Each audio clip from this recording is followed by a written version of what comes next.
Hi, I'm Rich Torrey. Welcome to another Level Up Cartooning. All you ever need to follow along with me is a pencil and paper. It doesn't get any easier than that, right? Now, before we get started, make sure you hit the thumbs up and the subscribe button, as it helps this channel to grow, and hit the bell so you never miss a lesson. So in the past few weeks, we've drawn both the original version of Dr. Seuss's legendary creation, The Cat in the Hat, as well as the upcoming Warner Brothers animated feature film version of the cat. And it dawned on me that other than the Grinch, and Max and Cindy Lou Who, I'm not sure we've ever drawn any other Dr. Seuss characters on Level Up Cartooning, which is crazy because there are a lot of them and they're awesome. So I thought I'd maybe spend a few weeks correcting that oversight, starting this week with the mischievous, chaotic, and mayhem-producing Thing 1 and Thing 2. First appearing in Dr. Seuss's classic 1957 book, The Cat in the Hat, if you recall, Thing 1 and Thing 2 are released from a red box by the cat and immediately bring chaos to the home of the two children, Sally and her brother, while their mother is away. From a philosophical perspective, I think Dr. Seuss added Thing 1 and Thing 2 to the story as symbols of playful rebellion, in a sense representing the unpredictable nature of fun when it is left unchecked. Anyway, on that highbrow note, let's draw.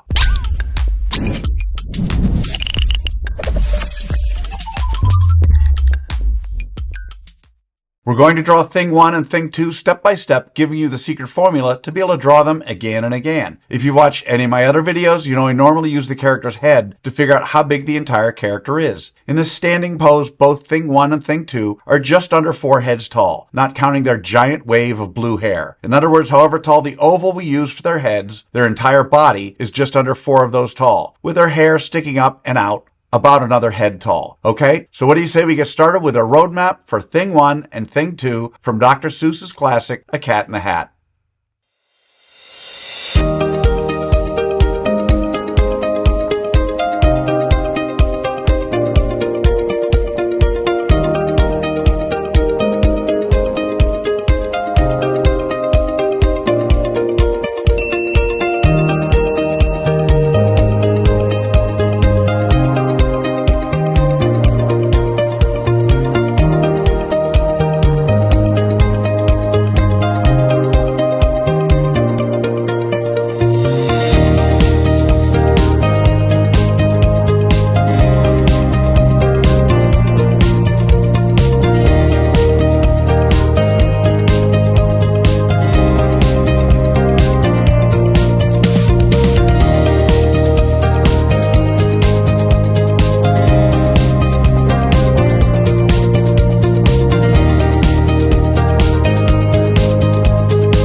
So there's our roadmap for Thing 1 and Thing 2. Now before we go on to Step 2, I want to give you the layout of our two things using simple shapes for those of you who want a screen grab. Just something to help you when laying out your drawing. Okay, so now we're on to Step 2. In this step, we do what I call roughing out the features. I want to remind you that until the third and final step, you want to draw as light as possible. You'll see that I use guidelines to help me to position Thing 1 and Thing 2's bodies and features. We don't want those guidelines in the final drawing, so you want to draw them light enough to be able to erase them easily. Okay, so let's rough out the features for Thing 1 and Thing 2.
Okay, so they're the roughed out features of Thing 1 and Thing 2. So now with the roadmap done and the features roughed out, it's time for that final step. In step 3, we get to have fun. We get to draw in the final details of Thing 1 and Thing 2. We don't have to guess where to put things on Thing 1 and Thing 2 because we've already done all the hard work figuring that out. Now would be the time to take a moment and look at your drawing while it's still lightly sketched out and fix or change things before you commit that drawing to the final lines. But even as you begin to draw those final lines, you should still be thinking about how you might improve your drawing of our two things all the way until the very end. Okay, so let's draw in the details for Thing 1 and Thing 2 from the Cat in the Hat.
And that's how you do it.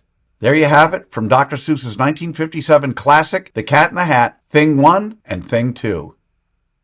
So how do you think you did? Understand, if you've never drawn Thing 1 or Thing 2 or anything before, then you can't expect to have drawn them perfectly. You notice I don't spend time coloring our two things during this video because I want my lesson to focus solely on the drawing process. Now you have the secret formula, the process for drawing Thing 1 and Thing 2. And with that, you can draw them again and again. And by all means, color them when you're done. I promise each time you draw them, it'll be a little better and a little easier. I also promise the more you work with me, the better you're going to get at all of your cartoon characters. So I'd love to see your drawing of Thing 1 and Thing 2. If you can, take a picture and post it on either Facebook or Instagram, and don't forget to include the hashtag #LevelUpCartooning. I hope you had as much fun as I did with this one. Remember to subscribe, and thanks for joining me. Until next time, keep drawing, my friends.